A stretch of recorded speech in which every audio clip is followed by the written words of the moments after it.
Hello friends, आज हम tenses के बारे में डिस्कस करेंगे। So let's we are going to start.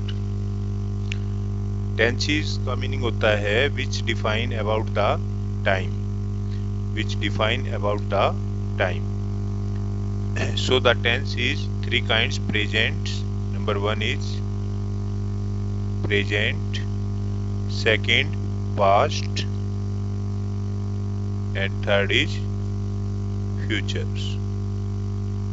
अब प्रत्येक के चार चार पार्ट्स होते हैं। जैसे प्रेजेंट के पार्ट्स होते हैं present indefinite, present indefinite, present continuous, present continuous, present perfect, present perfect continuous. तो इस प्रकार से पास्ट के past indefinite, past continuous, past perfect continuous. इसी तरह फ्यूचर के भी चार पार्ट्स होते हैं, future indefinite, future continuous, future perfect continuous. तो सबसे पहले आज हम स्टार्ट करते हैं प्रेजेंट इन डेफिनेट से, सिंपल प्रेजेंट्स। तो इसकी फॉर्मेशन क्या होती है? Subject, this is subject plus verb की first form plus object. Subject अगर मान लीजिए थर्ड पर्सन सिंगुलर है, जैसे ही, शी, इट, एनी नेम, और इस कंडीशन में सिंपल प्रेजेंट टेंस है तो वर्ब की फर्स्ट फॉर्म के साथ एस का यूज होता है। अगर सब्जेक्ट आपका फर्स्ट पर्सन है, सेकंड पर्सन है या थर्ड पर्सन प्लूरल है, जैसे आई, वी, यू, दे है, तो उस कंडीशन में एस या ईएस का यूज नहीं होता है। जैसे एग्जाम्पल्स, वह स्कूल जाता है तो क्या हो जाएगा? ही गो मीन्स जाना, तो ईएस लग जाएगा, ही गोज टू स्कूल। अगर इसी सेंटेंस को हम ले लेते हैं कि मैं स्कूल जाता हूं, तो आई गो टू स्कूल। क्योंकि इसमें फर्स्ट पर्सन है आई, तो एस का प्रयोग नहीं होगा। जैसे मोहन खाना खाता है, तो क्या हो जाएगा? मोहन ईट्स फूड, मोहन खाना खाता है। और वे खाना खाते हैं तो क्या हो जाएगा? दे ईट फूड। तो इस कंडीशन में एस नहीं लगेगा, क्योंकि दे जो है वो थर्ड पर्सन प्लूरल है। तो सिंपल जो प्रेजेंट टेंस होता है उसके अंदर हम जो है वर्ब की फर्स्ट फॉर्म के साथ एस का तब प्रयोग करते हैं जब हमारा सब्जेक्ट जो होता है वो थर्ड पर्सन सिंगुलर होता है।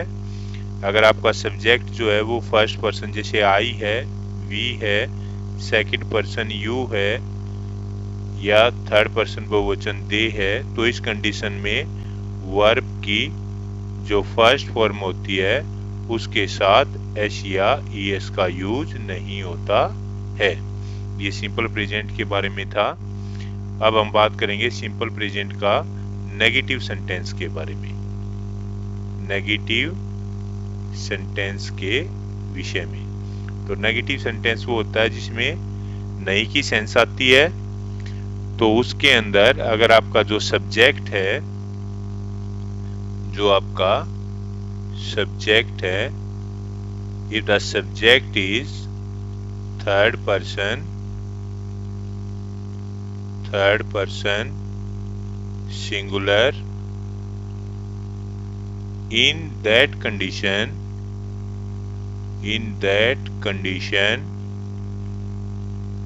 we use the helping verb,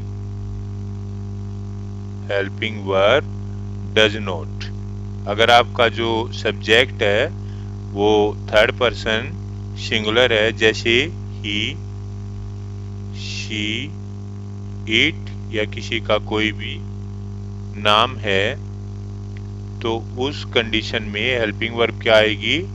helping verb आएगी डज नॉट। और अगर आपका जो सब्जेक्ट है वो, अगर मान लीजिए आई है, वी है, यू है, दे है, उस कंडीशन में जो आपकी जो हेल्पिंग वर्ब आएगी, इन दैट कंडीशन,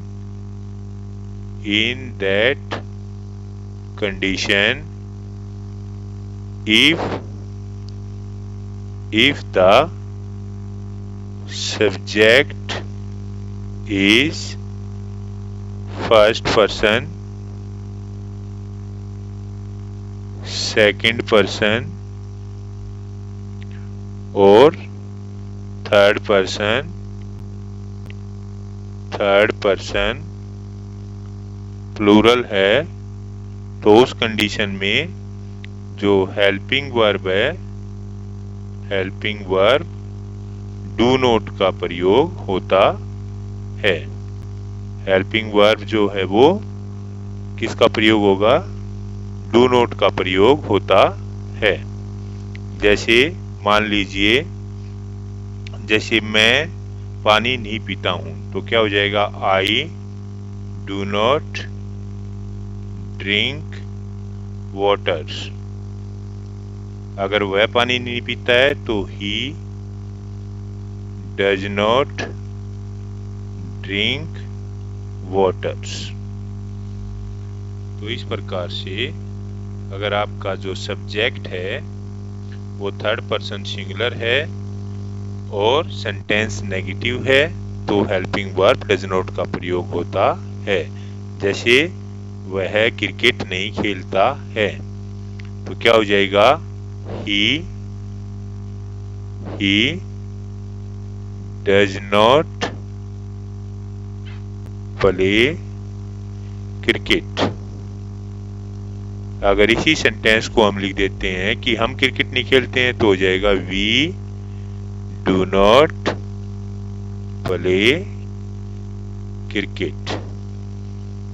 क्योंकि जो we है वो क्या है? फर्स्ट पर्सन है, इसलिए हेल्पिंग वर्ब आपकी आ गई डू नॉट, और ही जो है वो थर्ड पर्सन सिंगुलर है, इसलिए आपकी हेल्पिंग वर्ब आ गई डज नॉट। इस प्रकार से अगर सेंटेंस आपका इंटेरोगेटिव है तो उस कंडीशन में हम कैसे उसको ट्रांसलेट करेंगे?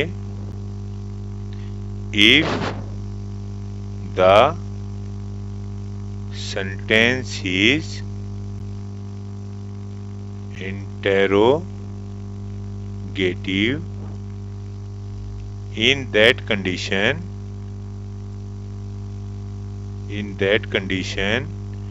we use the helping verb before the subject,